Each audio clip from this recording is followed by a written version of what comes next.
Number 15. Amy Evans. Amy Evans, a 27-year-old OnlyFans model from the UK, has been sentenced for pulling a steak knife at her ex-boyfriend, Lewis Goff, during an altercation at her home in June of 2023. The incident took place when Goff showed up at Evans' residence and refused to leave. Previously, Evans had a restraining order issued against Goff, the father of her children, but after an application was filed by Goff to remove the restraining order, the restrictions were dropped. The attack left a mark on Goff's chest, but Evans described her use of violence as a last resort. Later, she ended up pleading guilty to threatening Goff with a bladed article at Merthyr Tydfil Crown Court. In response to the case, Judge Jeremy Jenkins characterized the relationship between Evans and Goff as toxic and violent. He asserted that Goff bore some responsibility for the confrontation, expressing confusion as to why he would be present in the house against Evans' wishes, even filming the situation. The judge condemned Goff's actions, noting that the police had been called to the home multiple times due to the violence Goff had displayed toward Evans. Judge Jenkins insisted that a significant portion of the blame should fall on Goff, stating that he shouldn't have been at Evans' home after being explicitly told to leave. Despite acknowledging the toxic nature of the relationship and the provocation from Goff, the judge noted that Evans had resorted to violence as a last resort. However, he expressed difficulty understanding the circumstances that led to the incident. In the end, Evans received an 18-month community order, including a rehabilitation requirement course for women, and was instructed to pay £250 in costs. The judge concluded his statements by recognizing that while Evans understood the wrongfulness of her actions, she had taken the law into her own hands in the heat of the moment. Number 14. Dared to shoot. In May of 2017 in Des Moines, Iowa, 27-year-old Sarah Alexander shot and killed her 49-year-old stepfather, Anthony Hartman, in what her defense claims was an act of self-defense after years of physical abuse. The incident occurred in the basement of her home where she discovered Hartman. Alexander, who described herself to be terrified, confronted him with a gun and warned that she would shoot if he didn't leave. In response, instead of just complying with her wishes, Hartman defiantly dared her to do so, saying, "Fine, shoot me." Alexander was hit with second-degree murder charges and was facing a potential 50-year prison sentence, but her defense team fought back. They argued that the shooting was justified due to self-defense, citing Hartman's history of domestic abuse with convictions dating back to 2001. Just 6 days before the shooting, a no-contact order had been lifted, unbeknownst to Alexander, and an autopsy later revealed that Hartman had alcohol and methamphetamine in his system during the incident.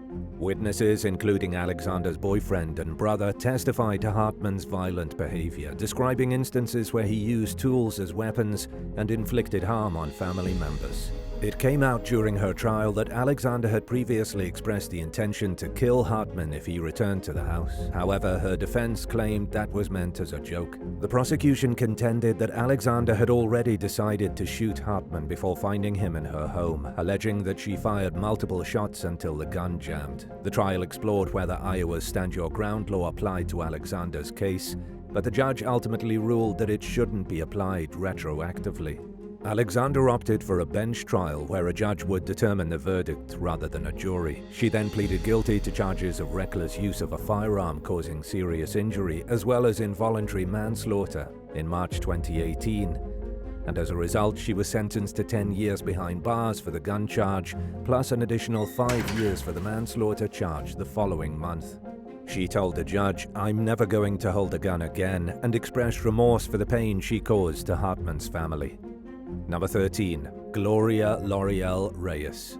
In Phoenix, Arizona in February 2022, police arrested Gloria Reyes, a 33-year-old homeless woman, for the alleged shooting and killing of her father.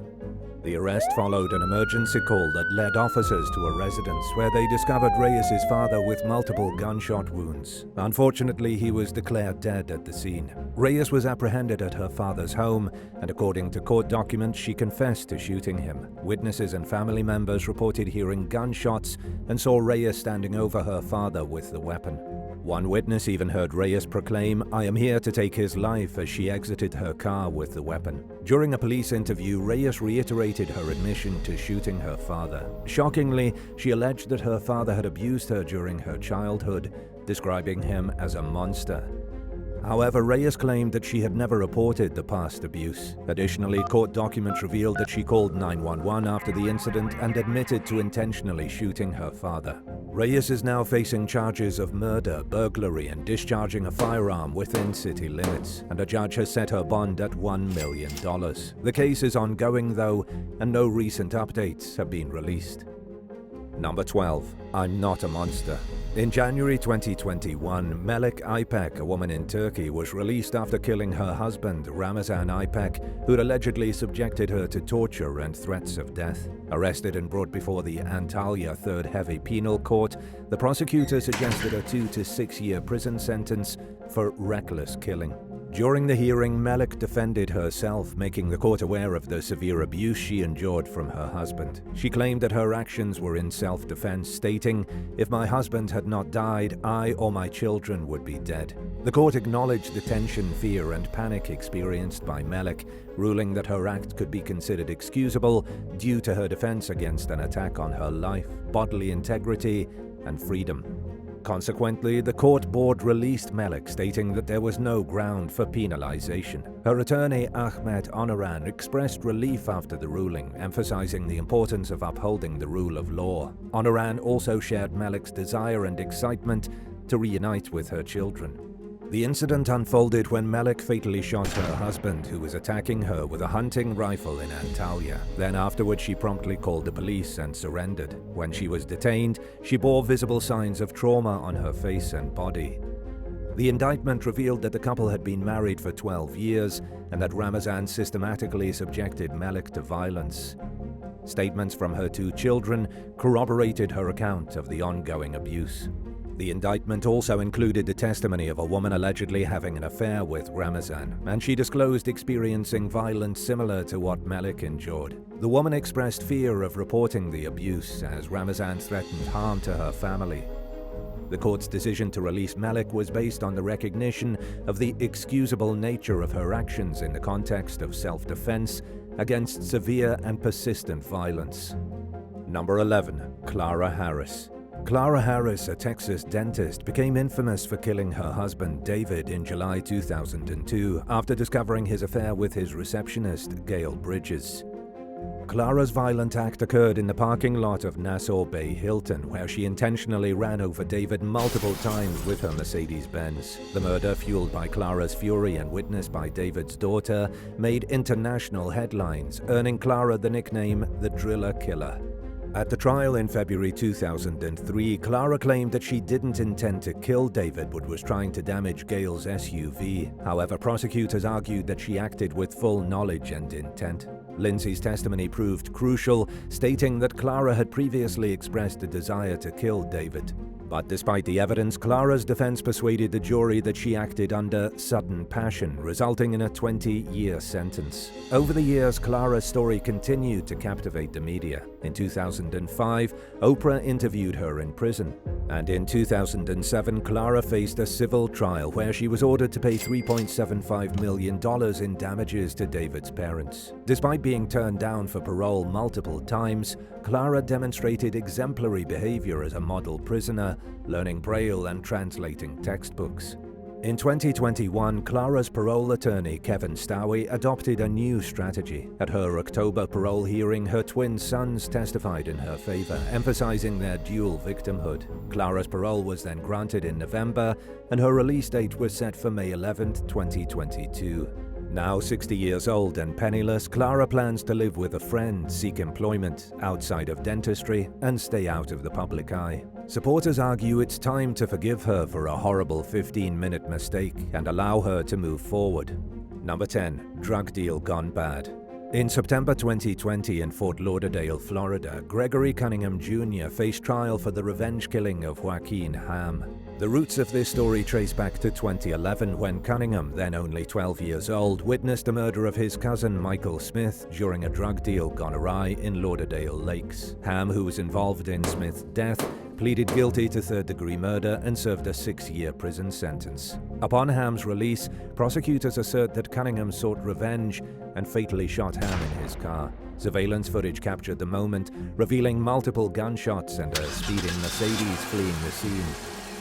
In the Broward courtroom, prosecutors presented cell phone records placing Cunningham at the crime scene during the murder, and a co-defendant, Brian Dean, also faced charges in connection to the killing.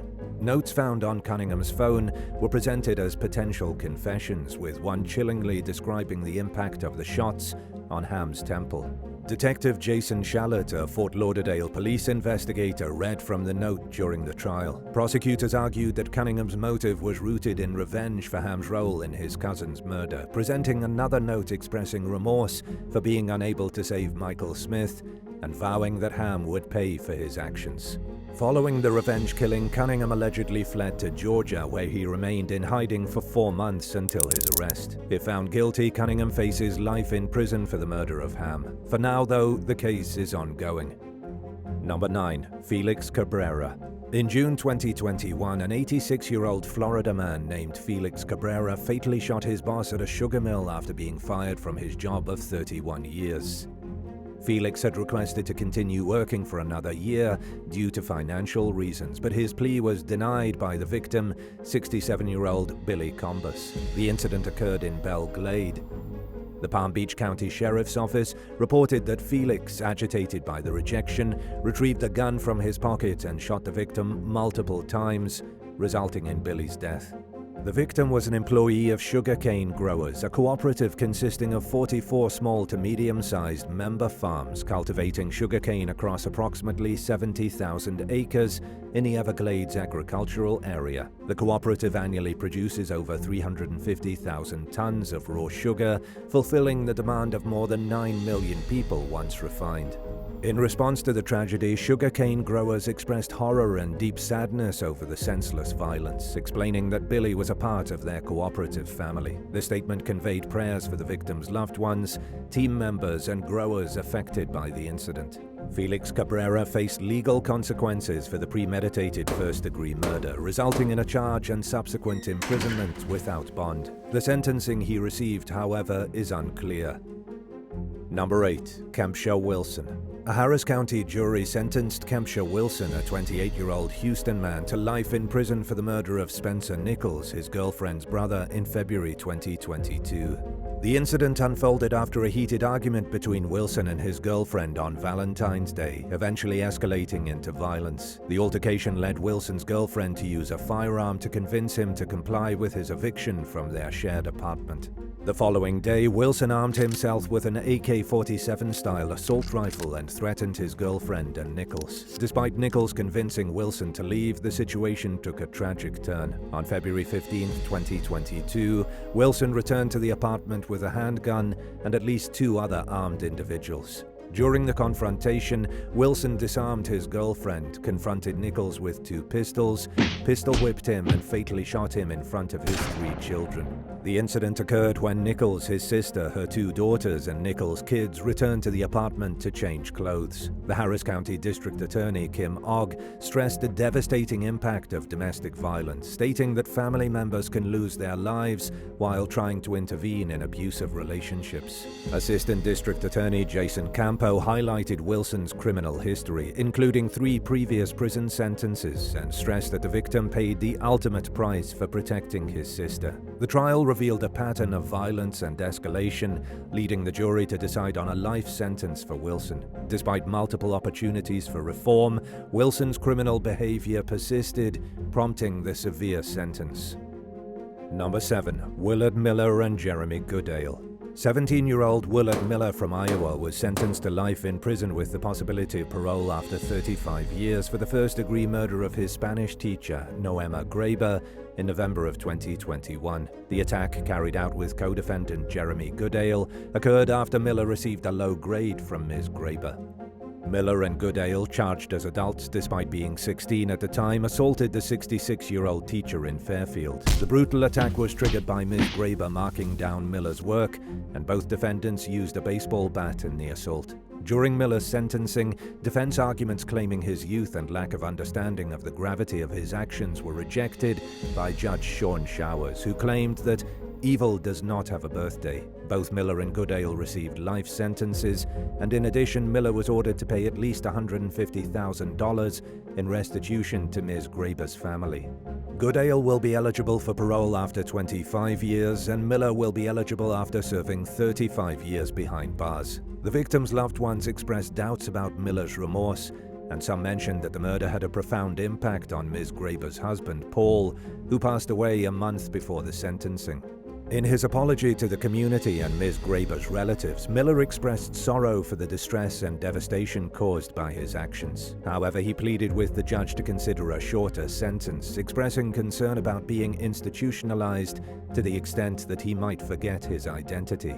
Prosecutors presented evidence that both Miller and Goodale had bludgeoned Ms. Graber with a baseball bat during the attack. The day after the assault, Ms. Graber's body was found concealed under a tarpaulin, wheelbarrow and railway sleepers in a local park where she used to walk after school. Miller, in a police interview, cited frustrations with Ms. Graber's teaching methods and the impact on his academic standing as motivations for the crime. Ms. Graber, a Mexican-born teacher, had been part of Fairfield High School since 2012 and was a member of the town's growing Latino community. Number 6. Taon Murphy. In an act of revenge in April of 2016, 20-year-old Taon Murphy was convicted of murder and related charges in Manhattan for the gang-related shooting of Walter Sumter.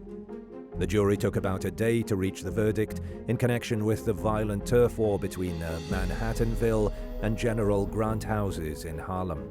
Murphy, affiliated with the gang Three Stacks, targeted Sumter from the rival gang Money Avenue. The motive behind the killing stemmed from Sumter posting a rap video online that mocked the 2011 murder of Murphy's sister, Tashana "Chicken" Murphy. Tashana, a promising high school basketball star, was shot by members of the Make It Happen boys gang, aligned with Money Avenue, as retaliation for an earlier attack on one of their members. Tashana bled to death in the stairwell of her building, leading to heightened tensions between the rival gangs. Taon Murphy initially faced 25 years to life on June 24, 2016, but the judge ultimately sentenced him to 50 years to life. The conviction was part of a larger gang takedown that began in 2014, involving 102 defendants, marking the city's most extensive operation against gangs. The Manhattanville and General Grant houses had been engulfed in a prolonged cycle of retaliatory shootings, resulting in numerous casualties among young men of color.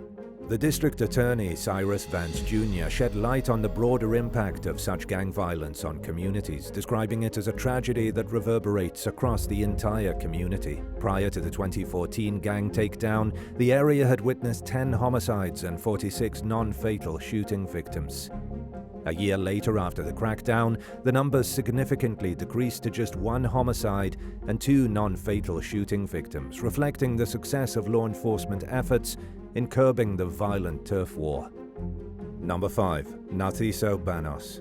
A disturbing incident unfolded in Tomball, Texas in August 2023 when Ntiso Banos, a 49-year-old man, was arrested for the alleged murder of his employee, 32-year-old Francisco Antonio Serrano Romero. The arrest came after Romero's wife requested a welfare check, leading authorities to search Banos' apartment. The investigation revealed a gruesome scene as Romero's lifeless body was discovered inside a detached structure on Banos' property. The victim had been wrapped in black plastic that was secured with electrical tape, and disturbingly, cleaning products containing bleach and a mop bucket were found nearby, suggesting an attempt to conceal evidence. The motive for this heinous crime was rooted in Banos' discovery that Romero was having an affair with his wife, 42-year-old Francisca Salazar Carrizales. This revelation triggered a violent response from Banos, resulting in a fatal beating. Banos, Romero's employer, seemingly acted in a fit of vengeance upon learning about the extramarital affair.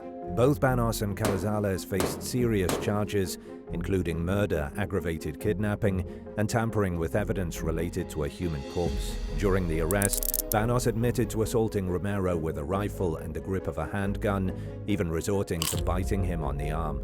The couple then allegedly detained Romero, wrapped his lifeless body in plastic, and left him in the detached structure while they went about their errands. Upon their return, Romero was discovered dead, and Banos confirmed the victim's identity to authorities. The legal proceedings are ongoing, with Carrizales' bond set at $500,000, and Banos facing a higher bond of $600,000 due to his admission of using firearms in the assault. However, the eventual sentencing for Banos remains uncertain as the case continues to unfold. Number 4. Drun Carson.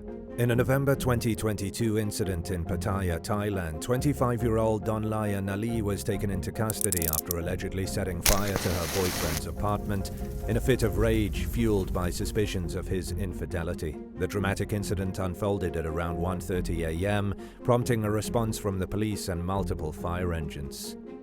According to the unnamed 33-year-old victim, Nali, who was drunk at the time, unleashed her fury by setting fire to the man's bed in the midst of a jealous rage. The fire, although contained by firefighters, caused severe damage to the boyfriend's bedroom, with thick smoke billowing from the scene.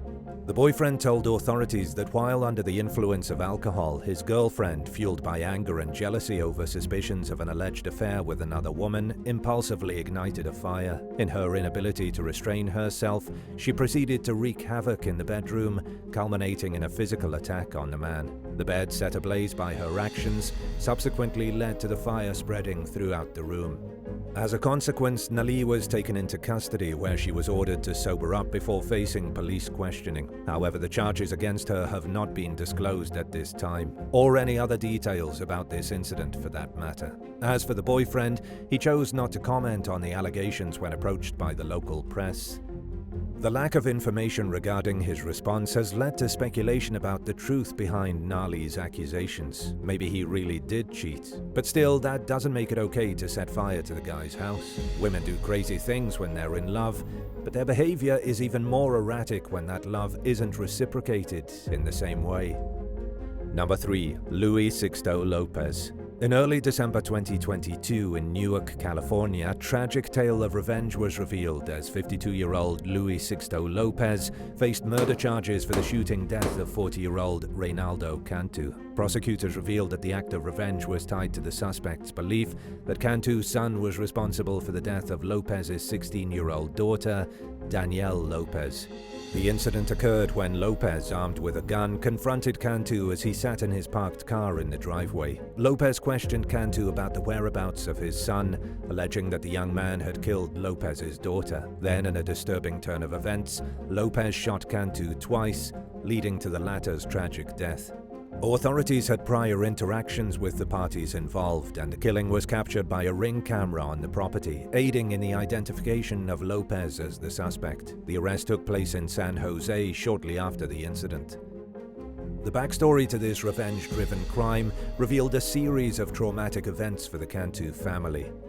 Danielle Lopez, the catalyst for the revenge plot, had tragically lost her life when struck by a vehicle while walking across Interstate 680 in San Jose on October 3, 2022. The family faced unfounded allegations that Danielle's boyfriend, Cantu's son, was involved in her death. Despite the lack of evidence supporting these claims, the Cantu family became targets of threats, including a drive-by shooting at their home on October 20th, just a few weeks after Danielle's death.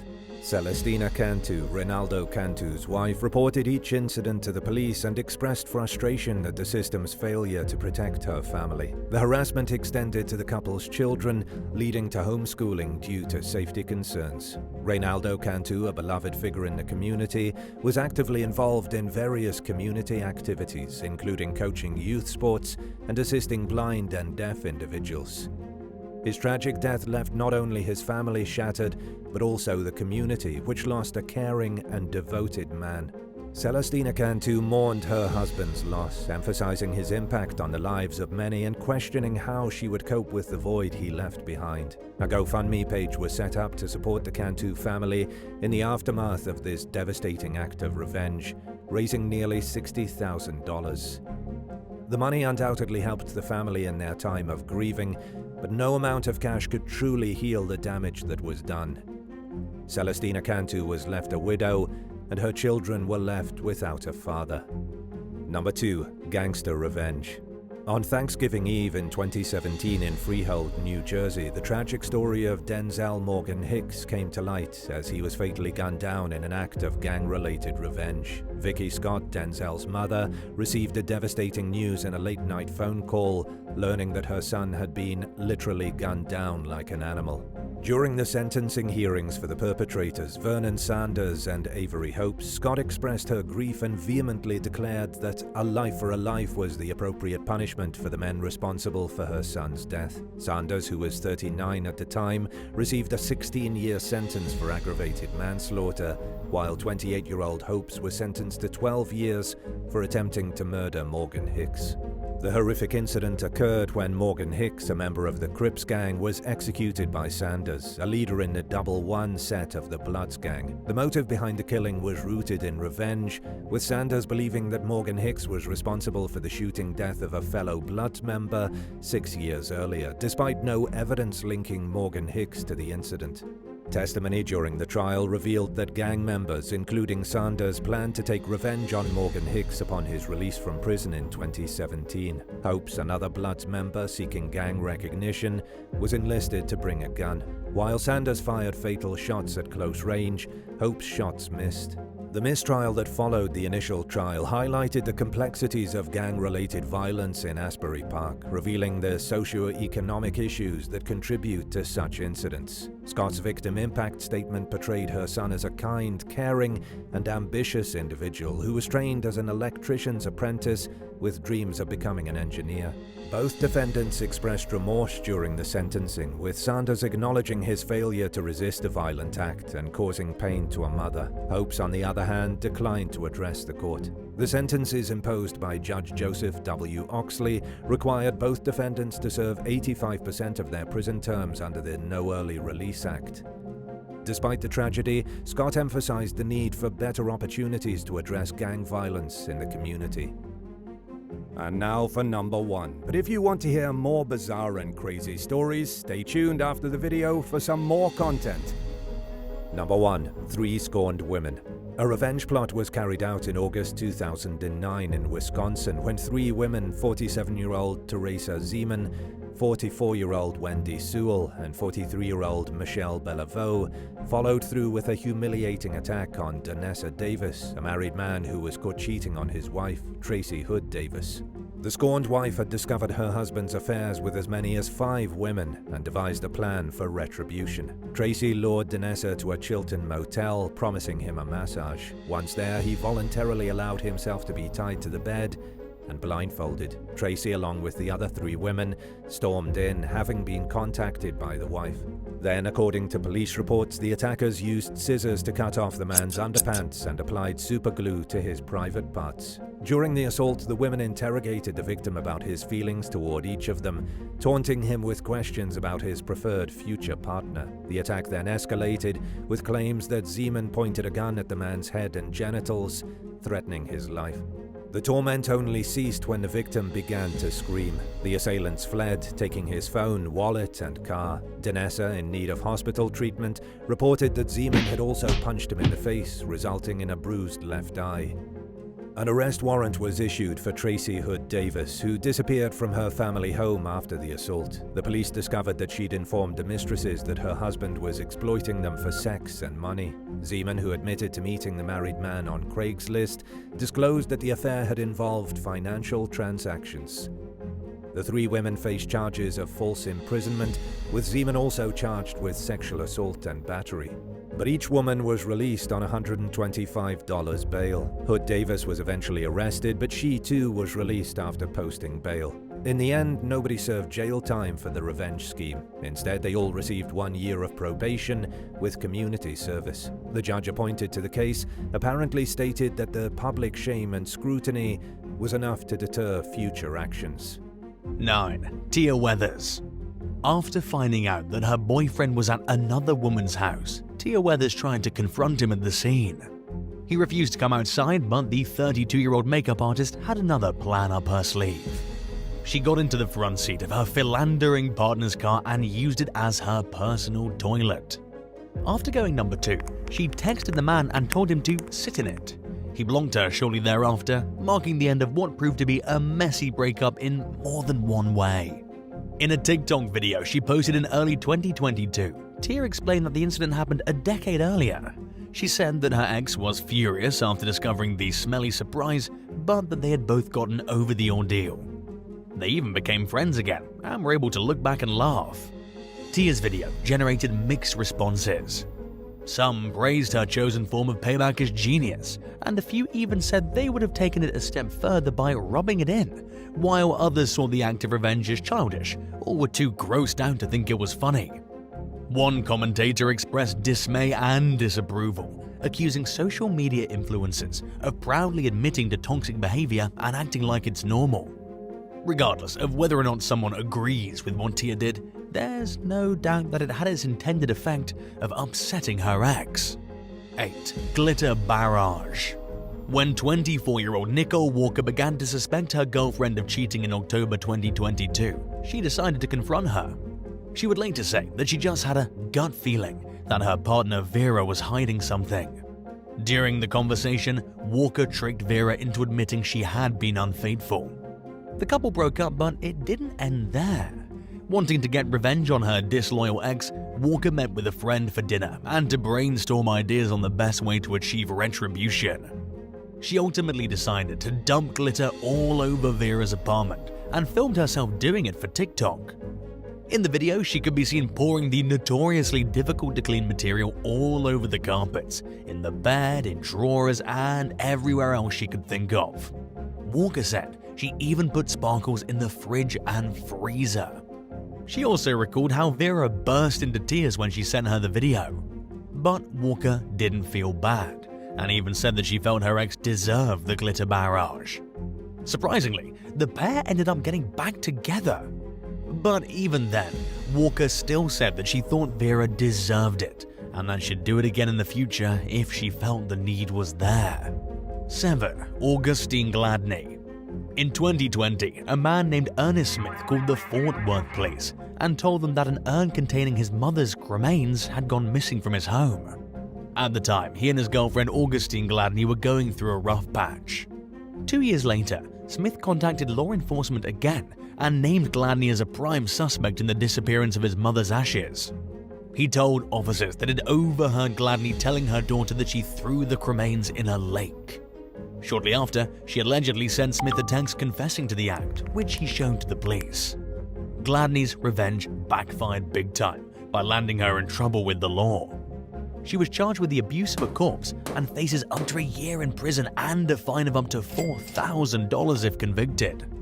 Around the same time her arrest went viral, TikTok footage surfaced of a woman dumping what appears to be a vase full of ashes into a river. The video was accompanied by a caption stating that her boyfriend cheated on her, so she was throwing his mom's ashes in the river. A lot of people mistakenly believed that the woman in the clip was Gladney, but the post was actually created by a comedian who goes by the handle @StarringSarah. After realizing that people were taking the clip seriously, she posted another video clarifying that it was just a comedy skit and that she didn't really dump anyone's ashes into a river. 6. Janelle Elis Flom. A TikTok video that went viral in 2020 shows a woman hanging her long blonde hair behind her airplane seat, blocking the passenger behind her from using the activity screen on the back of the seat. Not to mention, nobody wants to spend an entire flight with a stranger's hair in their face. In the footage, the passenger behind the woman could be seen repeatedly moving her hair out of the way, but the woman continued to move her hair back over the seat.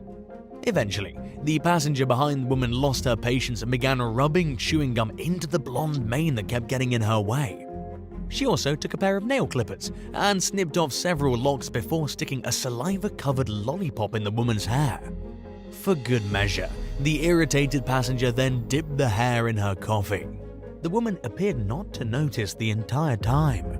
Reactions to the video were mixed, with many commentators speculating that the incident was staged and that the offending hair was a wig. Some disapproved of the frustrated passenger's handling of the situation. But anyone who's experienced disruptive behavior during a flight knows how torturous it can be, and it seemed like most commentators sympathized with the passenger. 5. Jamil Margarita Gales. After discovering that her boyfriend was cheating on her in early 2022, a Filipina mother of 3 named Jamil Margarita Gales wanted his belongings out of her life as soon as possible, and she also wanted to get back at him for his infidelity. She decided to kill 2 birds with one stone and auctioned off his luxury belongings on Facebook Live. At the beginning of her first broadcast, Jamil jokingly warned potential buyers that the items she was about to sell were cursed and would turn their partners into a cheater and a problem gambler. She sold some Lacoste shirts, Yeezy sneakers, several hats, and a pair of limited edition sneakers that his mistress supposedly bought for him. The live stream went viral almost immediately, garnering tens of thousands of likes, shares, and reactions. A few days later, Jamil went live again and sold some more of her unfaithful ex-boyfriend's belongings. Most commentators were supportive of the young woman's decision to start her journey toward healing by purging any reminder of her ex from her life. She received a lot of encouraging and comforting words from sympathetic viewers who understood how awful it is to get cheated on. Jamil reportedly raked in around 300,000 pesos, $5,400 within her first few broadcasts, and she said that she had no plans to stop there. Some speculated that the story about the cheating boyfriend was a publicity stunt to draw customers to her recently launched business selling handbags, but people nevertheless wished her well. 4. Sarah Lupica. A TikToker named Sarah Lupica had millions of viewers in stitches when she posted footage of a hilarious prank call to her toxic ex one day in 2022. Using Google to speak so it sounded like an automated message, she greeted her ex Connor and told him that she was calling about his order of hemorrhoid cream. The robotic voice instructed him to say confirm to confirm the order and to say cancel to cancel it. He said cancel, but the robot said, "I heard you say confirm. Is that correct?" Connor frantically said cancel again. The robot replied by thanking him for his order of hemorrhoid cream and gave him the option of hitting 1 to speak to a representative. He hit 1. Sarah played the sound of a phone ringing to make him think he was about to be connected.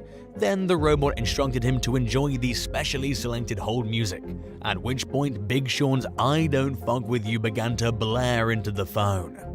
Connor said "what?" with a confused tone, and the clip ended. The video quickly garnered millions of views. Not everyone was impressed by Sarah's prank, but many found it funny and harmless, and some were impressed with her creativity. She's known for posting prank calls on TikTok, so it's probably safe to assume that the call to her ex wasn't sparked by outrage, like a conventional case of a scorned ex seeking revenge. Soon after the hemorrhoid call, Sarah posted a follow-up clip featuring a similar prank call to someone who is listed in her contacts as Toxic Ex number 2. Like the first Toxic Ex prank, it received an outpouring of amused reactions. 3. Fantasy failure. At the beginning of the NFL football season in 2022, Sports Illustrated reported on a young woman who realized that her laptop was still logged on to her ex-boyfriend's fantasy football account. The former couple had recently broken up, and the woman was still upset about the way her ex treated her. So, she decided to get payback by dropping the players he drafted and replacing them with retired players, including former Arizona Cardinals wide receiver Larry Fitzgerald and former New England Patriots tight end Rob Gronkowski. She chose Colin Kaepernick, who hasn't played in an NFL game since 2016, as her ex's new starting quarterback. By the time she was finished, the only one active player on her former boyfriend's list was Ravens running back Kenyon Drake, who wasn't expected to rake in many points on ESPN's fantasy app. The woman's ex-boyfriend noticed what she was doing and scrambled to do damage control by swapping out the player she'd chosen, but he forgot to change his password. In the meantime, the scorned ex-girlfriend's best gal pal documented the ordeal on Twitter. Some commentators thought the revenge was genius, while others expressed their disapproval, pointing out how her sneaky last-minute draft swaps could hurt the entire fantasy league. But by then, the damage was done, and it wasn't like she could go back in time and undo it. So, regardless of whether it was right or wrong, she got the last laugh. 2. Ashley McKay.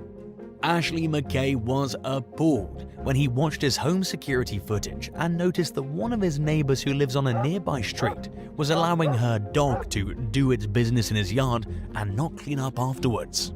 One day, he removed the unwanted gift from his front lawn in Adelaide, Australia and put it in an envelope. On the outside, he wrote, "To the owner of the little white dog, this belongs to you," and he placed the dog poop in the neighbor's mailbox.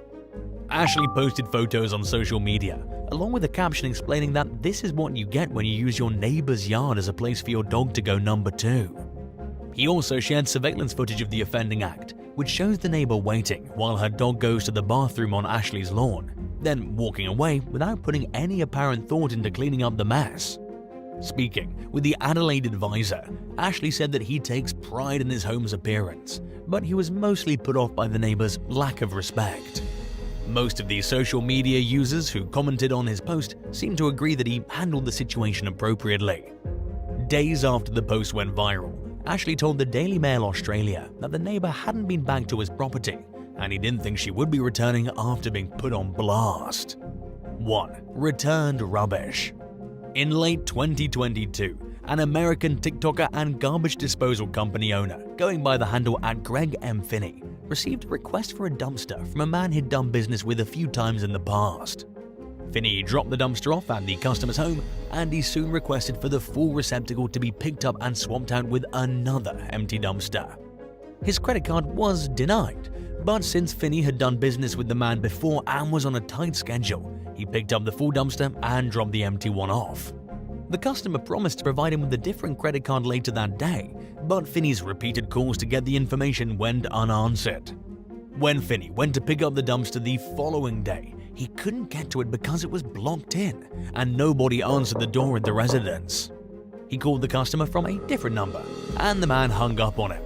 After several more attempts to get in touch over the phone and through a letter, Finney stopped by at the man's house again. This time, he was there. Finney told the customer that if he didn't pay the bill, he would empty the dumpster and leave. And that's exactly what he did when the man went inside and shut the door. Footage that quickly went viral showed the garbage being poured into the customer's driveway along with the caption, "Don't be a deadbeat." In the follow-up video, Finney addressed comments asking why he didn't just haul the garbage away and sue the customer for the costs. He explained the tedious and time-consuming process of pursuing a case in small claims court, and pointed out that even when a judge rules in the plaintiff's favor, they often never see the money. It also costs the plaintiff money to file the case, and they're just as unlikely to be compensated for court fees as they were for the damages. Chasing down payment is often more of a headache than it's worth, and not paying on a judgment comes with little consequence to the person who was sued.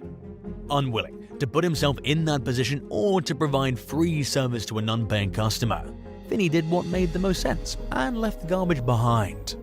While some commenters thought his reaction to the unpaid bill was overly harsh, Finney received widespread praise from people who thought he did the right thing, including many who mentioned their own experiences with getting stiffed by customers and understanding the frustration firsthand.